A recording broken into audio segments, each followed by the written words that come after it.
कृष्णाय वासुदेवाय हरये परमात्मने प्रणतक्लेशनाशाय गोविन्दाय नमो नमः। कृष्णाय वासुदेवाय देवकीनन्दनाय च नन्दगोपकुमाराय गोविन्दाय नमो नमः। ओम नमो भगवते वासुदेवाय। श्रीमद्भागवते द्वादशस्कन्धे अथ अष्टमोऽध्यायः। शौनक उवाच सूतजीवचिरं शादो वदनो वदतां वर तमस्य पारे भ्रमतां नृणां त्वं पारदर्शन आहुष्यरायुषमृषिं मृकण्डतनयं जनाः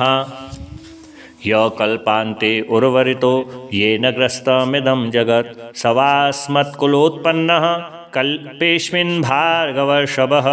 नैवाधुनापि भूतानां सम्प्लवः कोऽपि जायते एक एवार्णवे भ्राम्यन् ददर्श पुरुषं किल वटपत्रपुटे तोकं शयानं त्वेकमद्भुतम् एष न संशयो भूयान् श्रुतकौतूहलं यतः न निश्छन्दमहायोगिन् पुराणेष्वपि सम्मतः। सूत उवाच प्रश्नस्त्वया महर्षेयं कृतो लोकभ्रमापः नारायणकथा यत्र गीता कलमलापः प्राप्तद्विजातसंस्कारो मार्कण्डेयपितुक्रमात् छन्दांसधीत्य धर्मेण तपस्वाध्यायसंयुतः बृहद्व्रतधर शान्तो जटिलो वल्कलाम्बरः बिभ्रत्कमण्डलुं दण्डम् उपवीतं समेखलम् कृष्णाजिनं साक्ष्यसूत्रं कुशांश्च नियमध्रये अग्न्यर्क गुरुविप्रात्वं स्वर्चं सन्ध्येयोर्हरिं सायं प्रातः स गुरुवे भैक्षमाहृत्य वाग्यतः बुभुजे गुरुवनुज्ञातः शकन्नो चेदुपोषितः एवं तपस्वाध्यायपरो वर्षाणाम् अयुतायुतम्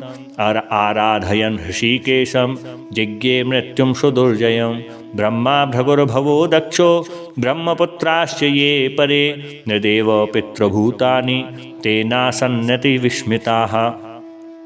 इत्थं बृहद्व्रतधरस्तपस्वाध्यायसंयमैः दद्यावदोक्षजं योगी ध्वस्तक्लेशान्तरात्मना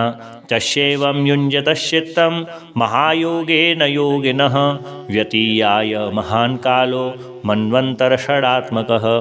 एतत्पुरन्दरो ज्ञात्वा सप्तमेऽस्मिन् किलान्तरे तपोविशङ्कितो ब्रह्मन् आरेभे तद्विघातनं गन्धर्वाप्सरस कामं वसन्तमलयानिलौ मुनये प्रेषयामास रजस्तोकमदौ तथा ते वै तदाश्रमं जग्मुर्हिमाद्रे पार्श्व उत्तरे पुष्पभद्रा नदी यत्र चित्राख्या च शिला विभो तदाश्रमपदं पुण्यं पुण्यद्रुमलताञ्चितं पुण्यद्विजकुलाकीर्णं पुण्यामलजलाशयं मत्तभ्रमरसङ्गीतं मत्तकोकिलकूजितं मत्तवर्हिन्नटाटोपं मत्तद्विजकुलाकुलं वायुप्रविष्ट आदाय हिमनिर्झरशीकरान् सुमनोभिः परिष्वक्तो भवावुत्तम्भयन् स्मरम् उद्यश्चन्द्रनिशावक्त्र प्रवालस्तवकालिभिः गोपद्रुमलताजालैस्तत्रासीत्कुसुमाकरः अन्वीयमानो गन्धर्वे गीतवादित्रयूथकैः अदृशातात्तचापेषु स्वस्त्रीयूथपतिस्मरः हुत्वाग्निं समुपासीनं ददर्शो शक्रकिङ्कराः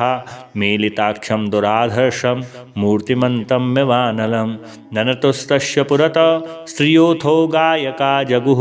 मृङ्गवीणापणवैर्वाद्यं चक्रुर्मनोरमम् सन्दधैस्त्रं स्वधनुषि कामः पञ्चमुखं तदा मधुरमनोरजस्तोक इन्द्रभृत्या व्यकम्पयन् क्रीडन्त्या पुञ्जिगस्थल्या कन्दुकैस्तनगौरवात् वृषमुद्विग्नमध्याया केशविसंसृतस्रजः इतस्ततो भ्रमद्दृष्टिश्चलन्त्या अनुकन्दुकं वायुर्जहार तद्वाशः सूक्ष्मं तुटितमेखलं विससर्ज तदा बाणं मत्वा तं स्वजितं स्मरः सर्वं तत्राभवन्मोघम् अनीशस्य यथोद्यमः त इत्थमपकुर्वन्तो मुनिस्तत्तेजसा मुने दह्यमाना निवृत्तुः प्रबोध्याहिमिवार्भकाः यतीन्द्रानुचरे ब्रह्मन् धर्षितोऽपि महामुनिः यन्नागाधमो भावं न तच्चित्रं महत्सु हि दृष्ट्वा निस्तेजसं कामं सगणं भगवान् स्वराट् श्रुत्वानुभावं ब्रह्मर्षेर्विस्मयं समगात्परं तस्यैवं युञ्जतश्चित्तं तपस्वाध्यायसंयमैः अनुग्रहाय विराशीन् नरनारायणो हरिः तौ शुक्लकृष्णौ नवकञ्जलोचनौ चतुर्भुजौ रौरवल्कलाम्बरौ पवित्रपाणि उपवीतकं त्रिवृत् कमण्डलं दण्डं रजुं च वैणवं पद्माक्षमालामुतजन्तुमार्जनं वेदं च साक्षात् तप एव रूपिणौ तपत्तडिद्वर्णपिशङ्गरोचिषा प्रांशुर्दधानौ विबुधर्षभार्चितौ ते वै भगवतो रूपे नरनारायणा वृषि दष्टोत्थायादरेणुच्चैर्ननामाङ्गेन दण्डवत् स तत्सन्दर्शनानन्द निर्वितात्मेन्द्रियाशयः हष्टरोमाश्रुपूर्णाक्षो न सेहेतावुदीक्षितुम् उत्थाय प्राञ्जलिप्रौव औत्सुक्यादाश्लिषन्निव नमो नम इति शानौ बभासे गद्गदाक्षरः तयोरासनमादाय पादयोरवनिज्य च अहर्हेणानुलेपेन धूपमाल्यैरपूजयत् सुखमासनमासीनौ प्रसादाभिमुखौ मुनि पुनरानम्य पादाभ्यां गरिष्ठाविदमब्रवीत् मार्कण्डे उवाच किं वर्णये तव विभो यदुदीरितोषु संस्पन्दते तमनुवाङ्मन इन्द्रियाणि स्पन्दन्ति वै तनुभृतामजवुः सर्वयोश्च स्वस्याप्यथापि भजतामसि भावबन्धुः मूर्ति इमे भगवतो भगवन्श्रीलोक्या क्षेमाय तापविरमाय च मृत्युजेत्यै नानाविभर्षवितुमन्यतनुर्यथेदम् सृष्ट्वा पुनर्ग्रससि सर्वमिवोर्णनाभिः तस्यावितुस्थिरचरे शितुरङ्घ्रिमूलं यस्तं न कर्मगुणकालरुजस्पृशन्ति यद्वै स्तुवन्ति निनमन्ति यजन्त्यभीक्ष्णम् ध्यायन्ति वेदहृदया मुनयस्तदाप्तै नान्यं तवाङ्गृपनयादपवर्गमूर्ते क्षेमं जनस्य परितोभिय ईश विद्मः ब्रह्मा बिभेत्यलमतोद्विपरार्धधिष्ण्य कालस्य ते किमुत तत्कृतभौतिकानां तद्वै भ्रजाम्यतधियस्तव पादमूलं हित्वेदमात्मतच्छदि चात्मगुरो परस्य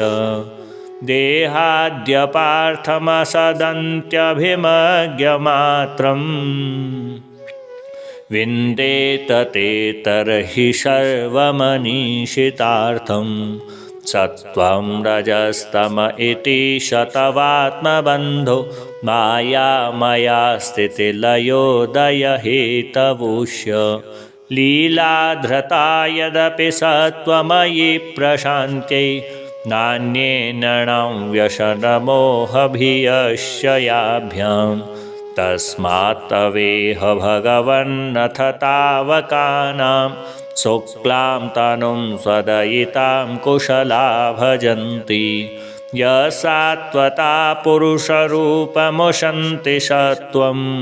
लोको यतो भयमुतात्मसुखं न चान्यत् तस्मै नमो भगवते पुरुषाय भूम्ने विश्वाय विश्वगुरवे परदेवतायै